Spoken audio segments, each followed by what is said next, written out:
Okay, Bryan, the floor is yours. Thank you. Can you see my slides? Yes. Great. Okay, thank you. Since I'm the last one, I want to give another thanks to sort of all the judges for doing all the work to go through all of our papers and our projects, and I know all of us are very happy to be able to present this stuff today in this forum. I'm going to talk now about promotional campaign duration and word of mouth in solar panel adoption. And this is work with my longtime co-author, Ken Gillingham. We were in undergrad together. We went to Stanford together, and we're grad school students at the same time. And I want to also thank the Department of Energy because they allowed us to fund two great postdoc students, Stefan and Tsevatov, who were instrumental in making this work proceed as well. And the DOE has essentially been funding our solar research for about a decade now. I want to start with a big managerial question. And this relates to high intensity marketing campaigns. So intensive marketing campaigns, we know, can increase awareness, consideration, purchase, or word of mouth around product categories. And some specific products really leverage that word of mouth in order to drive additional product adoptions. So the question that we want to tackle is how cost effective are these intensive marketing campaigns, specifically the ones that try to leverage word of mouth in driving adoption behavior? And can these campaigns be better designed? And in particular, we want to see whether we can successfully run shorter, more intensive campaigns and be just as effective, because this will allow us to scale up the degree to which we drive adoption of products. And the key takeaway from this project is that if we ignore long-term effects, we will calculate similar cost effectiveness for sort of campaigns. And I was happy Pierre mentioned in the first presentation that long-term effects are important. Here we looked several years after these campaigns were run, and we found that when we account for long-term effects, the cost per customer acquisition is actually 280% higher for these shorter campaigns we run.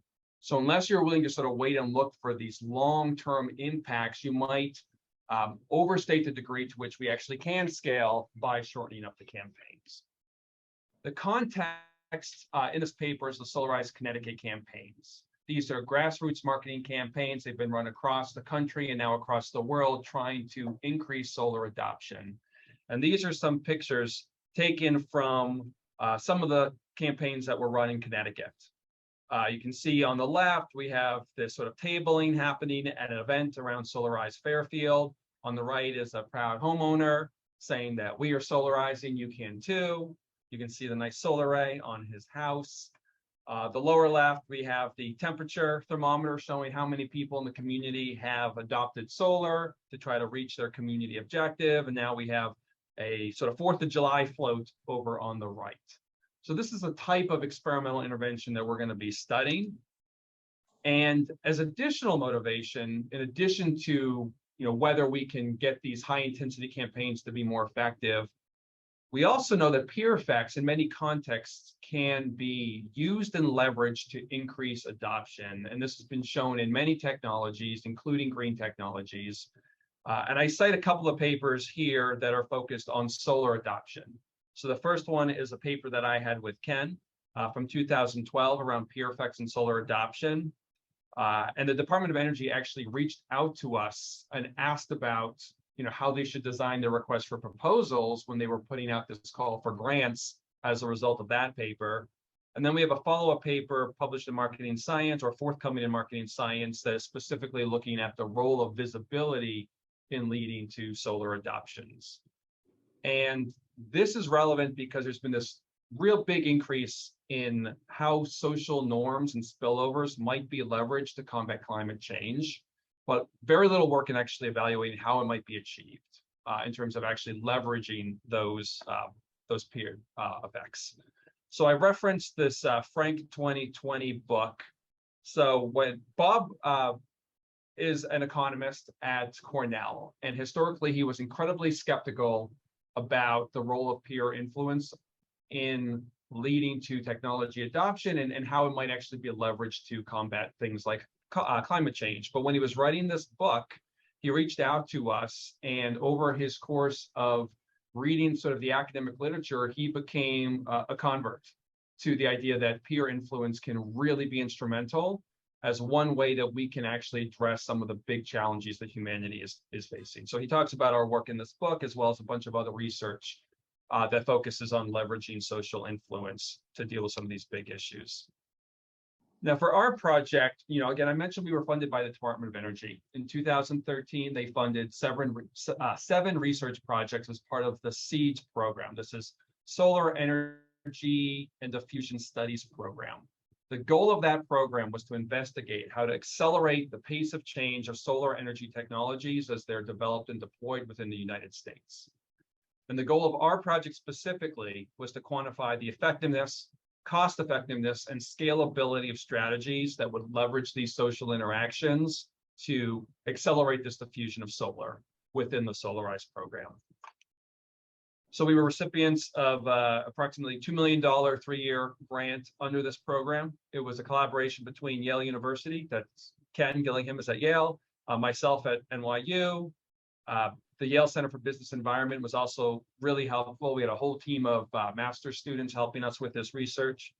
Smart Power is the nonprofit marketing firm who actually has been running these Solarize campaigns, not just in Connecticut, but in many states across the country. And the Connecticut Green Bank brought in a whole lot of other financing to run campaigns. Each town cost about $30,000. So the $2 million grant that we got was nowhere near sufficient to run all these campaigns. They also provided us all the data related to solar adoption and helped all the towns with the town level requests for proposals. In terms of a classic sort of Solarize timeline, first, we have to encourage municipalities to take part in the program. These are sort of town leaders. If they choose to participate, they will then issue a request for group discount bids from solar installers. So the idea is if enough people install solar as part of the Solarize campaign, prices will be reduced for everyone. The municipalities then choose a solar installer with guidance from the Connecticut Green Bank and Smart Power. This is part of a beauty contest auction design. So price is not the only factor that leads to the choice of installer. Once the municipalities sort of choose a single installer as part of the program, then we recruit these solar ambassadors. They are the chief volunteers within each of the towns who help sort of coordinate all of the marketing activities. We have a separate paper that was published in Nature that sort of focused on the attributes of the solar ambassadors. And it turns out that their adoption decisions are instrumental in getting others to adopt. It's sort of, do what I do, don't just do as I say. And then we have a kickoff event that starts an approximately 20-week campaign. I say approximately because the campaigns were designed to be 20 weeks, but there's always like a 3 to 4 week post-campaign period. So really, the group pricing is extended. So in effect, they last 24 weeks for the classic campaign. And again, these things feature workshops, open houses, sort of local events. It's all coordinated by Smart Power, again, our nonprofit partner, the Connecticut Green Bank, the installer, and then the solar ambassadors. And then if consumers express an interest in adopting solar, the installer reaches out, they do a site visit, and if it's a viable site, they might choose to install solar panels. So, before we got the grant, campaigns had run as part of other funding. So in our management science paper from last year, Ken and I were studying just what is the lift of a Solarize campaign relative to baseline adoption rates. And you can see this clear hockey stick on the left of solar adoptions relative to the control towns as a result of these campaigns. So they're incredibly effective in driving adoption. You can also see that during the campaigns, you see a big drop in solar prices as well. And this can be easily explained because installers have told us that their customer acquisition costs range between $2,000 to $3,000 per acquisition.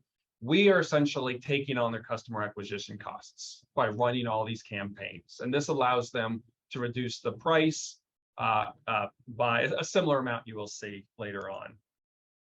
We were heavily sort of promoted by the Department of Energy as one of their success stories. So this was from the energy.gov page, EERE success story, sowing seeds for success, interdisciplinary research blossoms at the DOE. In the article, it describes how our research team, I had moved to Duke, so that's why it says Duke, from Duke, Yale, Smart Power, and the Connecticut Green Bank, research and engagement programs designed to galvanize support for solar at the community level. These Solarize campaigns can more than double the number of solar installations going up in participating communities over short campaign periods, with local events and word-of-mouth outreach serving crucial roles in shaping a person's decision to go solar. And by taking a step back and evaluating how and why Americans go solar, the SEEDS program is delivering new information and strategies to help the Sunshot Initiative meet its goal to make solar energy fully cost competitive with traditional forms of energy by 2020, which is essentially what has happened in the period since. They also asked me to speak at a couple of events. On the left, we have the New Science of Soft Costs program at the Sunshot Challenge in Anaheim. This is mostly practitioners. So the bulk of the people there were installers or people working in nonprofits related to renewable energy. And then also at a presentation down at an event hosted by the American Academy of Arts and Sciences in conjunction with the National Science Foundation. And I put links here as well. So a lot of that was around the original effect of these Solarize campaigns. But this gets us back to that original managerial question. Can we design these campaigns better? The Department of Energy really pushed us to run these expedited versions of the campaigns because they wanted us to scale them even more. We thought it might be possible to do this, but we were quite concerned about detrimental long-term impacts. And it turns out one of our grant reviewers had the exact same concern that we did. I have a quote from them in our grant review down below. The potential impact of this project is strong. In terms of broader impact on the solar industry, I suspect it would depend on the sustainability of the social interventions. I am not an expert on social network effects, but my general understanding is they tend to dissipate over time and lose their initial impact. And this is exactly what we were concerned about if we weren't increasing word of mouth to the same degree in the expedited campaigns. We know that a lot of solar adopters are very passionate about solar, and this can lead to a lot more offline word of mouth. We also turned to a paper by Berger and Schwartz from 2011, where they sort of classify different products to see the degree to which you might expect both short-term and long-term word of mouth effects. And one of the categories that they talked about was products which are cued by environmental context, and another in which the products are publicly visible. And for products that fit that description, they said that you would expect not just immediate word of mouth after product adoption, but you would also expect to see long-term word of mouth. So again, this is something that further our concern that the expedited campaigns might work just as well in the short term, but would have negative long-term impacts if we were willing to wait to see what those long-term impacts were. So that was our hypothesis. Shorter campaigns would be just as effective, but they would be less effective in the long term. So to test this, we experimentally manipulated the duration of the Solarize campaigns. So instead of a 24-week campaign, we ran a 16-week campaign inclusive of that 4-week buffer period. Again, the goal was that we might be able to lower costs or scale these campaigns more effectively, but the concern was that given the reliance on offline word of mouth and the fact that offline word of mouth takes a while to actually operate, word of mouth would be lower during the campaigns, and this is what would lead to the detrimental long-term impacts. These were the towns where we did our field experiment. We obviously have to randomize at the town level because we're measuring town level impacts, which relies on spillovers between individuals within the town. And it's probably one of the biggest challenges we had to face. Again, every one of these towns is about $30,000 to run in terms of labor expenses. So we can only run so many. They were randomly chosen in our experimental design. This graph sort of shows you adoption rates before and after. And we grouped towns or sort of months in 6-month intervals. So you can see that in the pre-period, we see pretty good balance in adoption rates in the classic towns relative to what we describe the express towns, the ones with the shorter campaigns. And on the y-axis, we have solar installations per the number of suitable homes in the market per month. A suitable home is an owner-occupied home that has enough sunlight to be viable for solar. During the campaigns, again, you don't see much differences at all. Actually, Express looks like it's a little more effective during the campaigns. We sort of doubled the resource intensity because we spent just as many resources on the town, but it was in a compressed period of time. After the campaign is when you see separation of these graphs. You see it a little bit in months 1 to 6, And the biggest effect really starts to happen in months 7 to 12, where the adoption rates in the express campaigns are much lower than in those classic campaigns. In order to sort of see whether word of mouth is actually different in these campaigns, we ran a large-scale survey of solar adopters. We incentivized them by doing iPad raffles. And because, again, people who adopt solar are passionate about the product, and because of the incentive, we got great response rates of about 40% across the different bins. No significant differences in response rate across the bins either.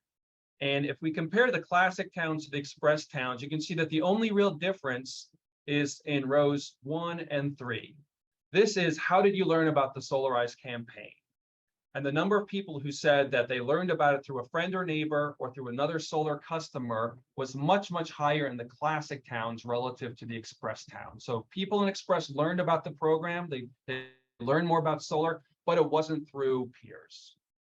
And then we could see whether that had long-term impact.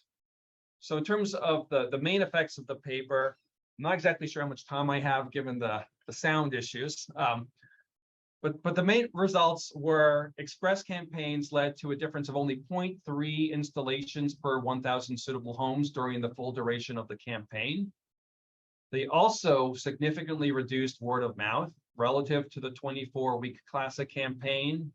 And then if you looked at the post period, we found that the express towns had a lower adoption rate after the campaigns concluded by 0.3 installations per 1,000 suitable homes per month over a 2-year period, and that we could explain that reduction through word of mouth.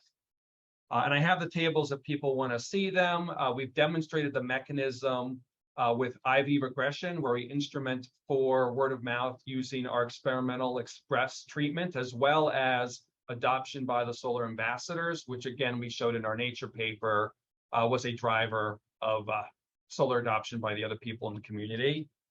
We also did a mediation analysis, which is a little less typical for an empirical researcher like myself. Again, we have the experimental treatment to the express campaigns relative to the classic campaigns.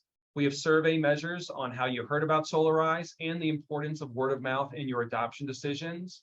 And we found that assignment to express significantly reduced whether you heard about the campaign through word of mouth, which I already showed. That would then lead to a significant reduction in the importance of word of mouth in your decision to adopt, which has a significant effect on installations in the post-campaign period. This was a 2-stage mediation process model that we used, which is model 6 from Hayes 2013. In terms of the cost effectiveness of the campaigns, we found that Solarize led to 18.7 additional campaigns in the classic towns, 20.1 in the express towns during the campaigns. This is for an average size town. The cost is then about $1,800 per additional contract for classic and $1,700 per contract for express. So very similar. That does not yet account for the price reduction that installers did as well. So I showed you that not only installations went up, prices came down. The average price discount is $2,700 per installation. We report this in that 2021 paper. And that is perfectly in line, again, with the customer acquisition costs that installers quoted to us if they had to actually acquire that contract themselves. So it looks like they really passed along those savings from us doing their customer acquisition for them to the end customer through this reduction in price. When you factor in that price discount plus the other acquisition costs, which were the labor costs for Smart Power, again, the nonprofit running all of these campaigns, the total cost of acquiring a customer was over $4,000 and was almost the same for the classic and express towns. All of what I'm showing you right now ignores the long-term impacts. We, again, expect Solarize campaigns to have these great long-term impacts as well due to the additional word of mouth. So if we account for the long-term impacts, we see that adoption is higher in the classic towns, again, by almost 0.3 monthly installations per 1,000 suitable homes. This translates to an average of 35 more installations in Classic than Express. So if you account for those extra installations in Classic, we find that the final cost per installation in Express is now 280% higher than in Classic, $4,400 versus $1,600. And again, customer acquisition costs for installers are between $2,000 and $3,000. So this shows us that the Classic campaigns are great in acquiring customers relative to baseline acquisition costs, but the Express campaigns are not. And we were able to make this case despite sort of the limited number of towns that we could sort of run this in.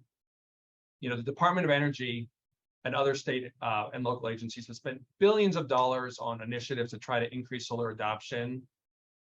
If the sort of campaigns would have been just as effective over the long term, the DOE would have loved to fund more of these expedited campaigns, but they simply weren't.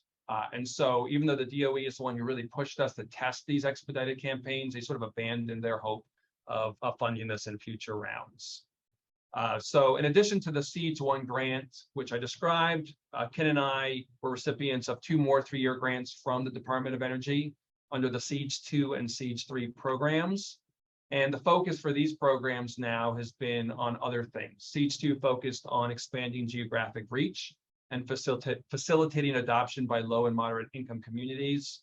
And then in Seeds 3, the focus has really been on co-adoption with other technologies such as electric vehicles and batteries.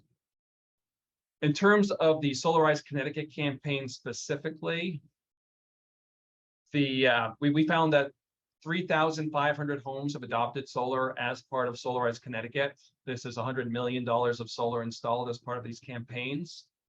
We estimated the environmental benefit of this is $2.4 million, and this uses zip code level averted damage calculations from Steve Sexton's 2021 paper. If it was in a place with a less green energy mix than Connecticut, those damages would have been higher, obviously, as well. In addition, all of the campaigns that Smart Power has been running since our study was run, which covers, you know, in addition to Connecticut, Pennsylvania, Massachusetts, Arizona, Rhode Island, New Hampshire, they recently have been running campaigns in India. They are using these longer duration campaigns. We sort of distilled a bunch of our results, summarizing our findings in a guidebook, the DOE called it.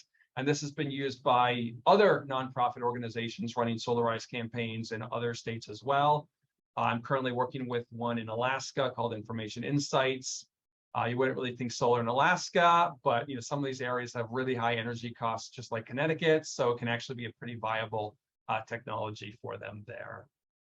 We also expect these findings to be qualitatively similar for other intensive campaigns that leverage word of mouth. And that's something that Bryan Keane has sort of been asked to look at in other contexts. So Bryan Keane is the CEO of Smart Power. This is a recent book that he wrote, Green is Good. Save money, make money, and help your community profit from clean energy. And he discusses, you know, some of the work we've done as part of these Solarize campaigns. He's been asked to do this around other initiatives as well. It can be used with elections. Recently, companies have been approaching him to do campaigns around creating community as people return from remote work. He also founded a second company, WeGreen, which is essentially providing Solarize in a box. So you don't have to have the cooperation of other parties like the Connecticut Green Bank to actually implement these campaigns. Bryan was supposed to be able to join us today, but I don't think he was able to. He was coming from another conflict and was traveling. So I don't see him on the call. So unfortunately, I'll have to skip over his words in how they're sort of leveraging this more as part of both Smart Power and as part of WeGreen. So I ended early again. I wasn't sure how much time I had due to the sound issues. I just want to, again, thank MSI, ISMS, EMAC, and all the judges on the behalf of all of the people who presented today. Thank you. Thank you so much, Bryan.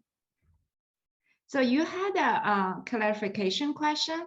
So does the Express campaign cost the same as the Classic campaign, just a shorter time period, or it actually costs less as well? Yeah, so we still wanted to keep the same number of sort of workshops and town events and all those kind of things the same as much as possible. You know, a lot of what we do in the papers document that there weren't other differences really in these campaigns. So we still devoted the same amount of labor hours in the Express campaigns as we did in the Classic campaigns. It just ended up being compressed over a short amount of time. In addition to the differences in word of mouth, one of the other big differences we saw is that the number of leads were reduced in the Express campaigns. So another thing we went back and checked is whether the reduction in adoptions after the campaigns concluded was from these leads, and it was just that the leads were then following up later, but it wasn't. The leads weren't the ones really adopting in that post-campaign period. That doesn't mean that they weren't also sharing word of mouth if they had been part of the Classic campaigns, but that was the only other real difference in the campaign. So yeah, same amount of resources in a shorter amount of time. Okay, thank you. Phil, you have a question? Yeah. Hey, Bryan. First of all, what an incredible research agenda. There's many papers here, and your partnership with I think it was the DOE, and all of the work you've done. I mean, it's just incredibly impressive, this whole agenda. But I did ask that question about was the cost the same, because I appreciate that you wanted to isolate the effect of duration on these effects separate from the amount spent or the other activities that are being done. But if I think about the ROI calculation that you did, and if I were to shorten the Classic, to a lower duration and spend less, like if I spent the same amount per day or something like that, in the way I designed it, might not that ROI calculation potentially come out very differently, and a low-cost Express version could potentially be a better ROI? It's a great question. It's actually something that was discussed when we were designing the campaigns, whether we wanted to keep the same resource intensity or same total resources for the campaign. It really depends, I would think, on whether you think the additional resources being spent in those shorter campaigns are less effective because they're done in sort of too much of a compressed period. We didn't think that they would be, which is why we opted to use the same total resources instead of the same resource intensity. But if there was sort of a declining impact because we were essentially just doing stuff too frequently and people couldn't, get to new things, then I think that maybe it wouldn't be quite as bad. Now, given that the big discrepancy in ROI was not during the campaign, but in the post-campaign period, I don't think that we would find any difference there. Right. So one thing that was important to check was that, yes, we were able with that extra, resource intensity to get adoptions at the same level during the campaign. If what I described, or you had a sort of declining effect over, the amount of resources you're using was happening, I don't think we would get that same level of efficacy. If we had reduced total resources, so the resources per week was the same instead, it would help a lot on the cost side. Obviously, I worry that would hurt even more in terms of the word of mouth, which seems to have been vital in the long-term benefits of the Solarize campaigns. We would have loved to have run both, but as it was, we really stretching sort of how few towns would have in each treatment cell. I really wish we could have run one or two more towns in the Express cell in this paper. So we knew we couldn't sort of divide it any more than we already had. But it's a really good point, and we really deliberated when we were doing the research design. The other sort of related question is, and I'm sure you thought of this too, is it would be interesting to think about optimal duration. Like if you're spending $30,000 on a campaign and you can choose, is this 1 week, 2 weeks, 3 months, whatever it may be, presumably there's a sweet spot. Like if you were to spend $30,000 over 5 years, that you just like, it's a dripping faucet over 5 years, that's not going to have much effect. So there's presumably an optimal duration, and you could imagine a design which would help you kind of figure out like what is the sweet spot around this as well. I absolutely agree. And Smart Power, I said that they're using the longer durations, but they have sort of, it was 20 weeks or sort of this 4-week grace period. And there's been sort of some trimming of that grace period a little bit, to try to get from 24 down to 20. And it hasn't seemed to hurt it that much. A couple times there were issues based on who they were running the campaigns with. So there were 1 or 2 campaigns they ran that were shorter. They found the exact same sort of detrimental effects, you know, but in terms of actually tracing out that curve, I'd love to see it. It's probably cost prohibitive for us in this kind of a setting, unfortunately. I would think in online settings would be drastically different too. You know, one of the reasons why I think that the longer campaign was so important here was that so much of this word of mouth is offline word of mouth, whereas you see things spread so much quicker in online contexts. Cool, thanks. I focused on the Express stuff here too, because those are the results that aren't yet published. You know, that first set of results show the treatment effects, but the Express stuff is currently unpublished work. Jen? Thank you, Brian. Really impressive in terms of both effort and result. Thank you. So I have two questions, if I may. The first one is, I was wondering how much is talking word of mouth and how much is seeing the solar panel on neighbor's roof. So Brian, you have work on this seeing aspect, just combining all your papers in this direction. So do you have any higher order impression of the relative importance between the two? Yeah, I think they're both very important. I do want to put out the caveat that I think that verbal word of mouth as part of a Solarize campaign is a little different than verbal word of mouth when it's not as part of an intensive campaign, which relates again to Phil's point, right? If you try to spread this out over long term, you know, you wouldn't really see probably these positive long-term impacts. I think you're referring to the forthcoming paper in Marketing Science where, you know, and it was actually funded by this DOE grant as well, actually. We used neural networks to identify exactly where solar panels lay. You know, from administrative data, we knew the addresses, but we didn't know exactly where. And when you combine those exact bounding boxes with LiDAR data, which gives you topology, you can actually assess whether a solar panel is visible from the road by simply drawing lines of sight from, you know, road shape files up to the solar panel and seeing if you pass through anything.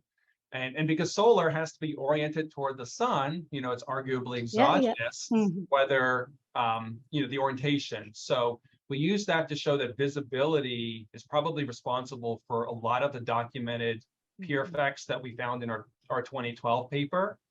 We did see significant impacts of adoptions within a very small radius. So in that paper, we looked at 100 meters, 250, 500, and we did 1 kilometer too, but we didn't report it. And we found that the visible panels influenced your neighbors at longer distances, but the ones that weren't visible did have impact, but only within that smaller 100 meter sort of radius. So when we're talking about organic word of mouth, not as part of a Solarize program, I do think visibility is important for these longer effects. Now, we still can't rule out in that paper whether, you know, I saw someone's panel 500 meters away, so I drove down the street to talk to them, or whether it was a direct effect. The Solarize campaigns are a little different because it's facilitating so many interactions at these other type events. So it's not just your neighbors, it's other people in town who might not be, you know, right next door or down the street from you as well. So I think as part of these campaigns, you know, word of mouth was really important as well, which is why in our survey results, we saw that it was word of mouth. We actually, if I scroll back to that survey result, I didn't highlight it, but I should have. Where was it? Seeing, where is it? Oh, I don't have it in word of mouth channels. Sorry, I removed the importance figure, but seeing solar was one of the things that we asked about in terms of the importance of the solar adoption decision as well.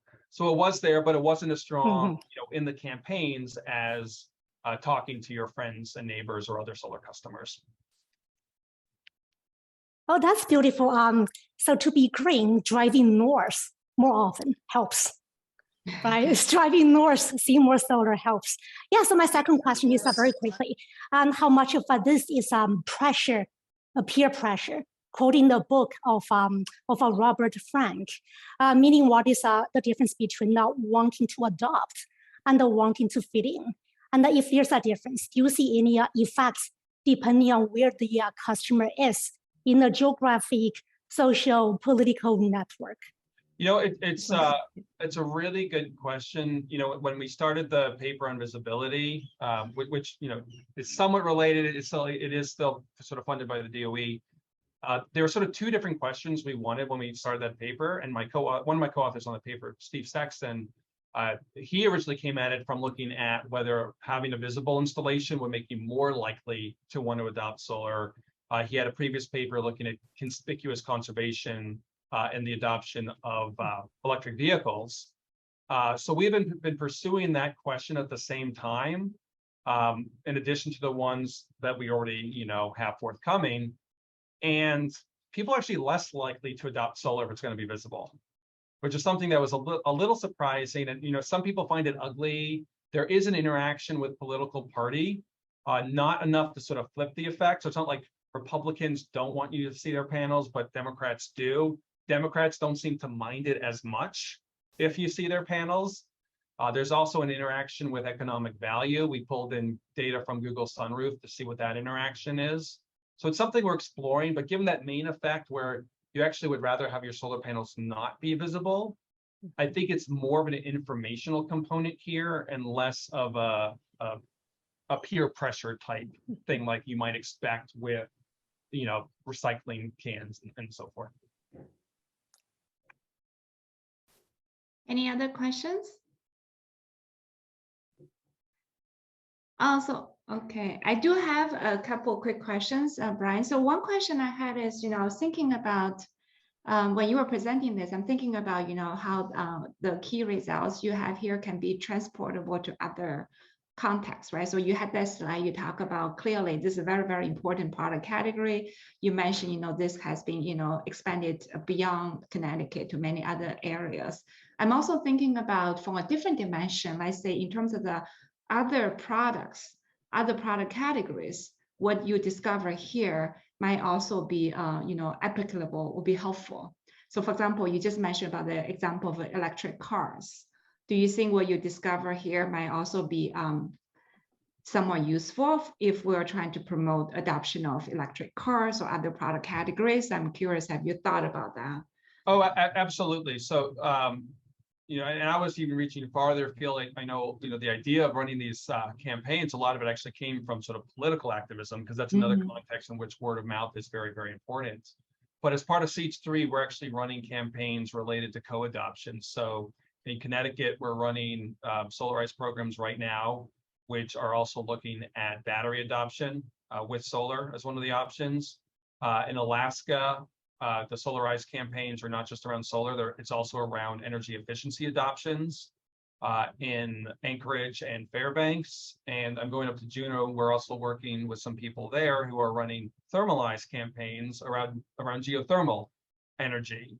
So I think renewable energy is a nice context. It's not just going to be solar. Again, because a lot of this stuff it's a new technology. You know, I want to hear that other people did this successfully. So I think it's really easy to sort of extrapolate this type of findings to related renewable energy technologies, but I think you can do it beyond that as well. Okay, thank you. And another question I had is just a clarification question. So I saw on your slide, you have one slide that I think as part of this campaign, the cost for the customers also decreased, right? So I just want to, I'm pretty sure you control for that. I just want to double check. So since, you know, when you observe as a result of the campaign, customers, there's more installation, right? So did you control for the fact that it could be lead to the price reduction? Yeah, so here's the tables for the post-campaign installations. You know, I also have these are the ones where we're just looking at the total effect, and you see sort of reductions in the post-campaign period. And then this one is where we were sort of doing the instrumental, so sort of including those controls. So we sort of control with and without the controls, and we wanted to make sure we control for any sort of price differences. We didn't see any price differences. There were no significant price differences, which we tested for. Okay. But we did run it controlling for price as well, controlling for the number of workshops, the number of active installers, et cetera. And you still see these negative impacts of Express. And then in the instrumental variables analysis, again, we included price per watt there and the number of active installers there as well. to show these significant word of mouth effects with it. Yeah, thank you so much. I suspect you can show for it. Just want to double check. Yeah. Oh yeah, of course. Any other questions? Okay, sounds like we're good to go. Thank you so much, everyone.